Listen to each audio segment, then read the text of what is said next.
Shaq saying he was from the era where guys wanted to compete. BS or real talk? What? I mean, let me start with you. What? He broke your heart. He crushed my heart. And Penny's heart by jumping ship to go to L.A. What are you talking about? This is why. Because in Shaq's era, to his point, it was like a Michael and Scotty team with periphery players. It was a 1 and 2 star, not a 3, 4, and 5 star team. That's the difference. Shaq wanted to go to L.A. because, Shaq wanted to go to L.A. to be famous and be in Hollywood. That's what everybody's kind of forgetting here. It wasn't, oh, man, let me go pair up with this high school kid they just traded Blotty for, who may be okay. They were all right, but it wasn't a super team. That's the whole game has changed. What about his rampant ring chasing late in his career? Well, forget late in his career. After he left, when he was leaving the Lakers, he gave a list of 2 teams.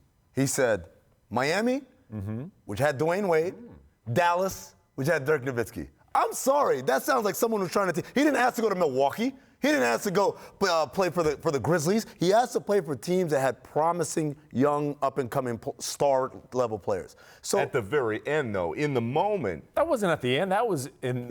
He was still in his prime. That's when he was supposed to win his MVP. So he's crying. He was MDE, most dominant ever at that point. The league shifted.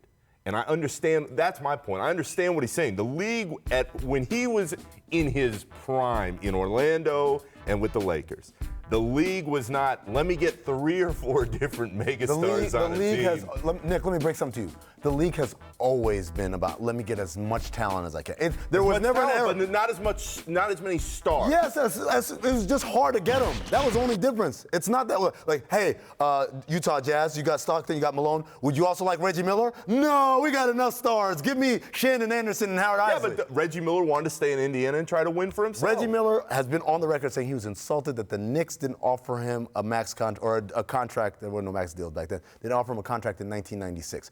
A Knicks team that had Patrick Ewing, a Knicks team that had Larry Johnson, a Knicks team that was basically a competitive contending team. It's the narrative. That's what I'm pushing back against. It's the narrative. Everybody wants to play with great players, but star players together, that didn't happen the same way then it does now. It was harder to do it back then. Shaq is essentially ripping LeBron for these super teams when he tried to ride LeBron's coattails late in his career to a last ring.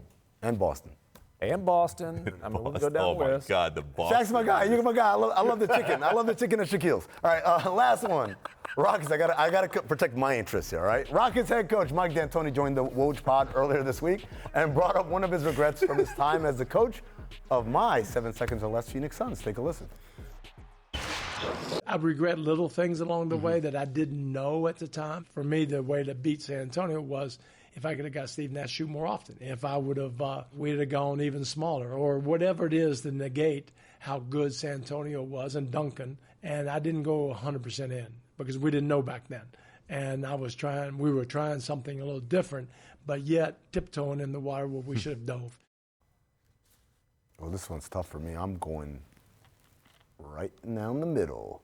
You guys are going 100. I'm going right down the middle. Let me hear your takes first. I mean, this is something that D'Antoni's talked about before. I actually talked to Steve Nash about it. I mean, this was a team that was daring to be different, but they didn't go all the way. You know, they were shooting more threes than had ever been shot in NBA history. If you look now, they'd be like 26, 27 in the league. If Steve Nash, and unfortunately for Steve Nash, he was a guy probably a generation too early. If he would have played with that scorer's mentality, realizing it's not selfish to launch 12 or 13 threes a game, like Steph Curry, like you're seeing with Trae Young, I think it's a totally different deal. I think obviously he still had a heck of a career, but that could be the difference between not having any championships and leading the Suns to multiple championships. Guys, it's real talk, but I don't think it would have made a difference. So he can be honest in what he's saying, but in the end, I don't think you get past San Antonio. Well, there's one year we would have got past San Antonio if David Stern doesn't act like he's handcuffed by some weird god upstairs who says, no, you must suspend everybody. But the reality is this. You guys are right. I remember Tom Havasor writing an article for ESPN.com in 2013 about Steph Curry doesn't shoot enough threes. Yeah. He's got to shoot 6 or 7 threes a game. And at the time, I think Steph was averaging 5. And everyone's like, what are you, nuts? 7 3-pointers a game? And then eventually, obviously, we're at 12 and 13 is the norm. And we saw where the game exploded. And the same thing Steve Nash said, watching Steph play, makes him think. I thought I was being unselfish by not shooting, but in turn, Right. I actually was selfish. I should have shot more. He was 'cause holding his team back. I would have made everybody else better. I would say in several years, I don't know if it would have made a difference because Tim Duncan was just good enough that even if we had gone small, he was good enough to overcome all that. But I know at least one year where that wasn't the case, and that was 2007. I know another year when it wasn't the case in 2010 when we swept them. Thanks for watching ESPN on YouTube. For highlights and analysis, check out the ESPN app. And for live streaming and premium content, check out ESPN+.